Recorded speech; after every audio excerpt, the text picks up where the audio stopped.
School children in France's poorer neighbourhoods fear they could fall behind, as many do not have the same access to online classes. As France prepares to lift some lockdown measures, with students set to return next month, we'll be looking at how some families have been trying to cope. EU leaders set to discuss plans for how to fund the economic recovery of the bloc. So far, however, they are sharply divided over how to pay for such an initiative, a suggestion of debt sharing from some, rejected by others. Our business editor Stephen Carl will be joining us for more. And in Democratic Republic of Congo, our reporters take a look at the indiscriminate impact that confinement is having on women, left to take on extra responsibilities and also increasingly victim to abuse. Hello and a very warm welcome to the France 24 newsroom. I'm Eve Irvine. Glad you could join us. Well, for 2 weeks now, the number of patients in France's intensive care units have seen a daily decline. Still, however, a sad and high death toll from the virus in the country. 544 people succumbing to the infection in the last 24 hours. The country's health minister notes that the trend is going in the right direction, but says that the spread of the virus is still strong, so confinement measures need to be respected. A gradual reduction in restrictions, however, is set to begin. France's school children expected to return to classrooms starting on the 11th of May. President Emmanuel Macron said he fears that as long as schools remain closed, there will be more and more inequality among students, as many children have less access to online classes and other support. Yana Lee tells us more. It's maths time in the Hadou household. Hania is in charge of homeschooling her 8 and 11-year-old daughters during the coronavirus lockdown. Des fois, ma mère, elle comprend pas. Elle comprend pas tout. Il ne faut pas remplacer le métier d'un enseignant, mais on essaie de faire avec. The family is in contact with a social worker who gives them a hand. Je remplis les feuilles, je les prends en photo, je lui envoie et Myriam après elle les corrige, elle nous les renvoie et je corrige. Despite the extra help, the girl's mother is worried about the upcoming school year. Je sais que l'année prochaine, ma fille sera au collège et je vais être à l'avant parce que je prépare l'avenir de mes enfants. She's not alone. This middle school headmaster fears the lockdown will have a lasting impact on the students' education. Je suis sûr que beaucoup d'élèves ont cumulé le retard. Et dès le retour, il faut identifier ces élèves, il faut mettre des moyens pour aider et accompagner ces élèves. His school has been distributing tablets to students without computers at home. Chaque jour, on découvre un élève à la recherche d'un moyen de qualité de connexion Internet.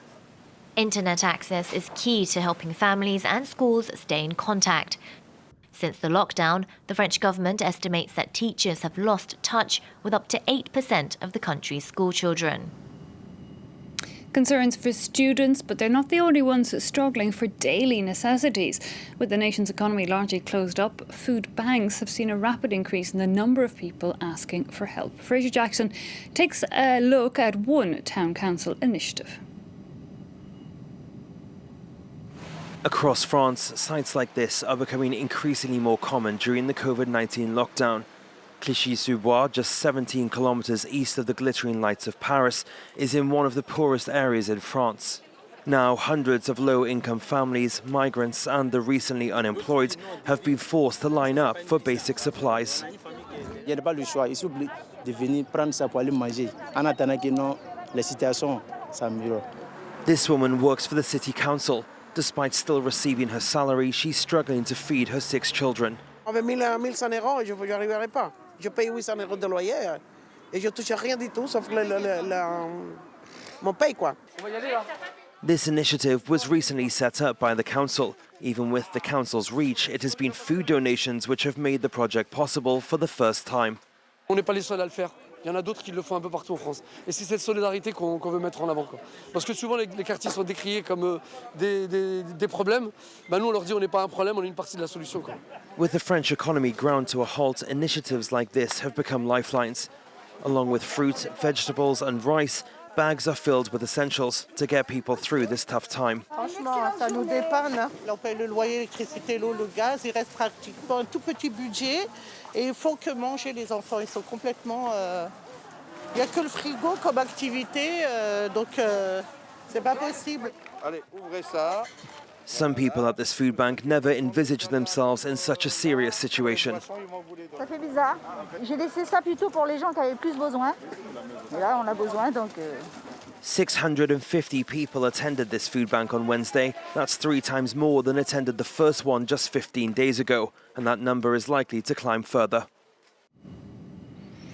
Well, EU leaders are set to hold a video conference this Thursday to discuss plans for an economic recovery fund for the region. The question of how to pay for such an initiative is dividing member states. France and Spain proposed a form of debt sharing, but that's been ruled out by the Netherlands and Germany. Well, for more, let's speak to our business editor, Stephen Carl. Stephen, what exactly is on the table for today's meeting? European leaders will be looking at a series of measures, some of which have already been agreed by the Eurozone's finance ministers. That's a €540 billion package, which will include loan guarantees for small businesses, support for the various unemployment schemes in place across the European Union to cope with the pandemic, and access to the Eurozone bailout fund to pay for health-related costs to do with this crisis. But the fourth pillar of this plan is the recovery fund, and that will be the main topic of discussion at this meeting.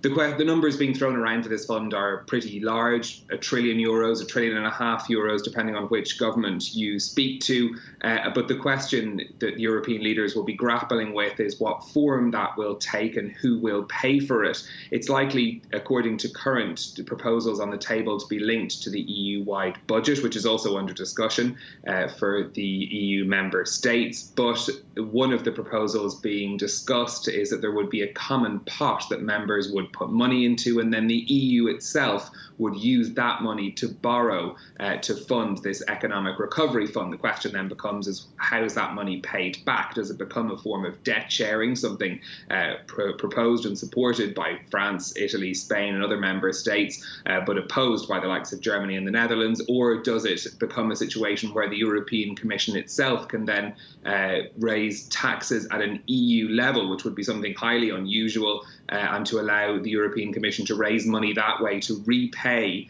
these debts into this new economic fund? That too has its opposers in the European Union as well, and those are the sort of issues that leaders will be grappling with later on. It sounds like, a lot to talk about and some sharp divisions. Chances of an agreement, Stephen? We're not expecting any major announcement out of this meeting, although in true European Union style, we may be given a pathway towards a future agreement down the line.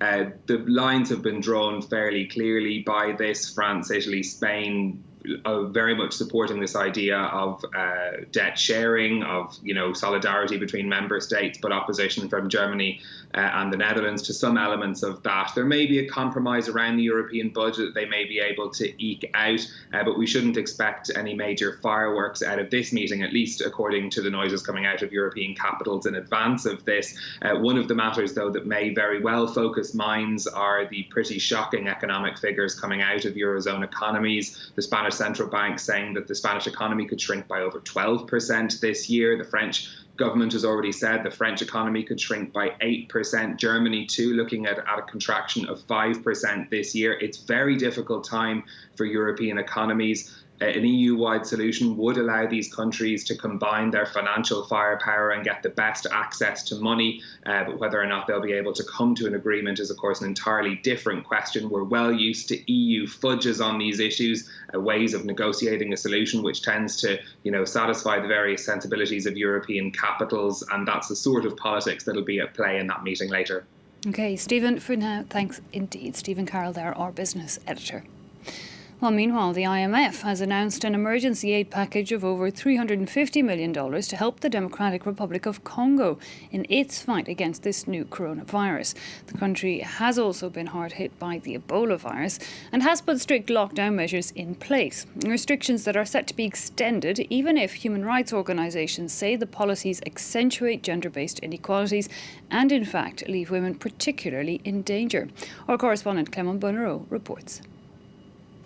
Every morning for the past month has been a race against time for Mama Tete.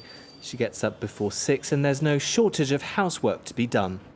I have to clean up the living room, tidy up the kitchen, and at 8 o'clock I wake up the children.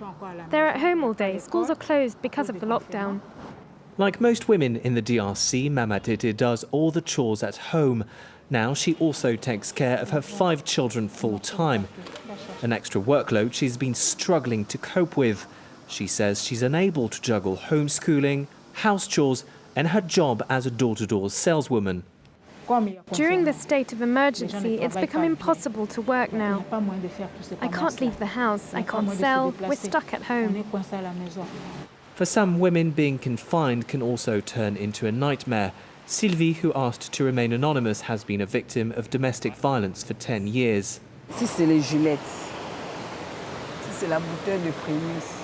Since a state of emergency was declared last month, the situation has gotten worse. She's now trapped with her abuser all day long. Before the lockdown, at least he could leave the house. But now he's always home. So he beats me and he rapes me more often. His only distraction is my body. If I refuse, he threatens me with a machete. In the DRC, feminist groups and some politicians have raised alarm about the plight of women during the state of emergency. Authorities have declared a state of public health emergency, but laws continue to apply. It doesn't give criminals free rein to rape or hit women. Judges must not trivialize acts of violence, even during a state of emergency. Despite concerns from organisations, the Congolese government is considering extending the state of emergency. A vote in Parliament is expected in the next few days. Well, it's now been signed. Donald Trump has passed an executive order suspending immigration to the country for 60 days. An order, however, with a long list of exemptions, notably for any temporary workers and also for the spouses and children of American citizens. For many, the actual changes are few. They say the order is more about politics than policy. Each day this week, France 24 is taking a look back at a different pandemic in history. Today, it's the Spanish flu that over a century ago infected a quarter of the world's population. Peter O'Brien tells us more. Spanish in name only, the 1918 flu was named after the country whose newspapers were the first to talk about it.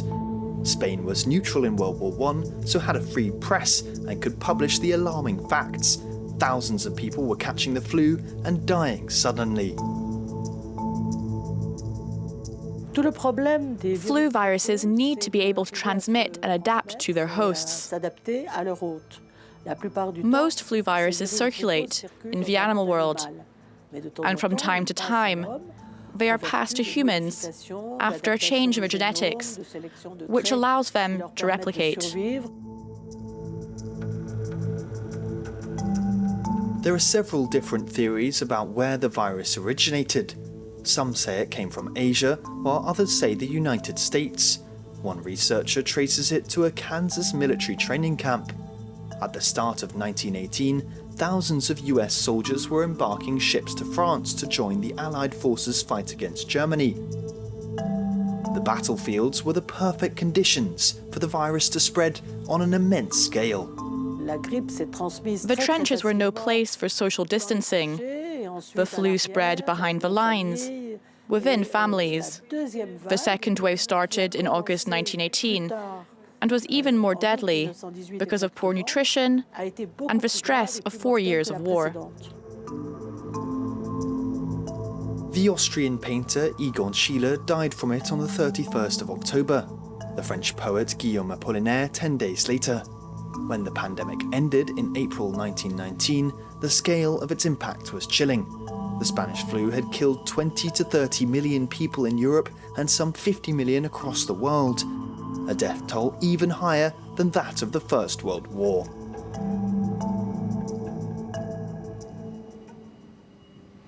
Well, that wraps it up for this edition. Do take care.